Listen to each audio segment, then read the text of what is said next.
প্রথমটা CAA NRC বিরোধী আন্দোলন 19 থেকে 20, নাগরিকত্ব আইনের সংশোধন করে দেশ জুড়ে বিক্ষোভ, বিশ্ববিদ্যালয় ক্যাম্পাসগুলো উত্তাল, দিল্লির শাহিনবাগে মাসের পর মাস ধরে বসে থাকা নারীদের অবস্থান, বিশাল আবেগ ঘন ছবির মতো সুন্দর প্রতিরোধ, কিন্তু শেষ পর্যন্ত রাষ্ট্রীয় দমন, দিল্লিতে দাঙ্গা হইল, আর তারপরে কোভিডের ধাক্কা, সব মিলে আন্দোলন স্থিমিত হয়ে গেল, আইনটা রয়ে গেল, কিন্তু তার ঠিক পরেই আসলো দ্বিতীয় আর একটা ঢেউ। এবং এইটাই এই গোটা ইতিহাসের সবচেয়ে গুরুত্বপূর্ণ অধ্যায়, কৃষক আন্দোলন 2020 থেকে 21। তিনটা নতুন কৃষি আইনের বিরুদ্ধে পাঞ্জাব এবং হরিয়ানার কৃষকেরা ট্রাক্টর নিয়ে দিল্লির সীমান্তে এসে বসে পড়লেন। শুধু বসে পড়া না, তারা সেখানে রীতিমতো সংসার পাচ্ছেন, রান্নাঘর করলেন, লাইব্রেরি হইল, চিকিৎসা শিবির হইল, এখানে পত্রিকা ছাপা হইতো। শীত গেল, গ্রীষ্ম গেল, কোভিডের ঢেউ গেল, তারা নড়ল না 1 বছরের বেশি সময়। আর 1921 নভেম্বরে যা ঘটলো তা প্রায় অভাবনীয়।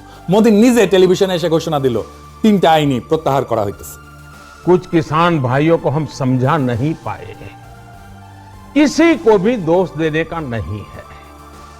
आज मैं ये बताने आया हूं कि हमने 3 कृषि कानूनों को वापस लेने का, रिपील करने का निर्णय लिया है। কেন কৃষকরা পারলেন যেখানে সিএ আন্দোলন পারল না?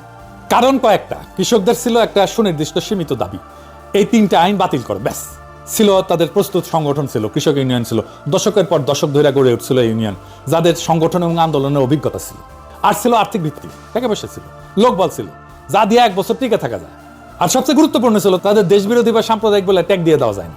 সংখ্যাগরিষ্ঠ সম্প্রদায়ের মানুষ ছিল, সবাই হিন্দু ছিল, শিখ ছিল।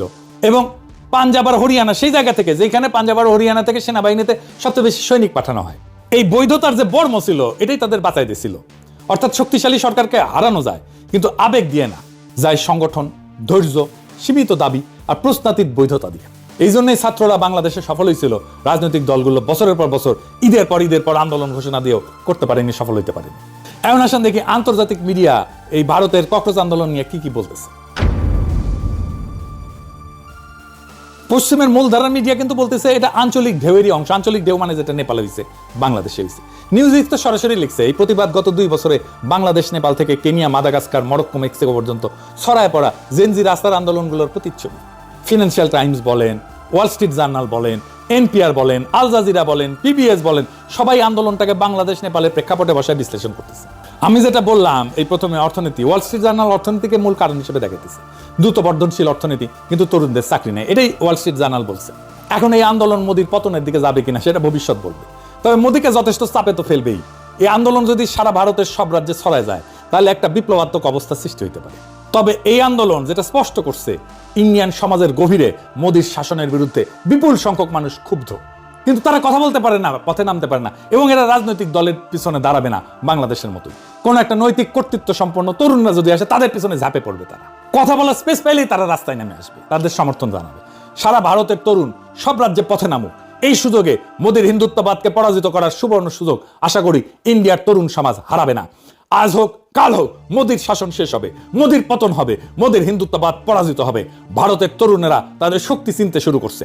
মোদির পতনের পর ভারত বাংলাদেশের সম্পর্ক নতুন করে শুরু হবে। এই উপমহাদেশের রাজনীতি পাল্টায় যাচ্ছে, যাইতেই হবে। আমরা এই মহান পরিবর্তন দেখে যেতে পারবো ইনশাল্লাহ। হাসিনা পলাইছে আর তার নাগর মোদি পলাইবে না, এইটা হয় না। আমাদের জীবনে হেলিকপ্টার করে মোদিকে পলাইতে দেখা হবে এক বেহেশতি সুখ। আশা করি খোদা তাআলা আমাদের সেই সুখ থেকে বঞ্চিত করবেন না। ইনকিলাব জিন্দাবাদ, আজাদি জিন্দাবাদ, ককরোচ জনতা পার্টি জিন্দাবাদ। পিনাকি ভট্টাচার্যের এরকম আরও আপডেট নিত্য নতুন ভিডিও পেতে চ্যানেলটি সাবস্ক্রাইব করবেন এবং একটি লাইক দিয়ে পাশে থাকবেন। ভিডিওটি ভালো লাগলে অবশ্যই আপনার মূল্যবান মতামত জানাতে ভুলবেন না। ধন্যবাদ।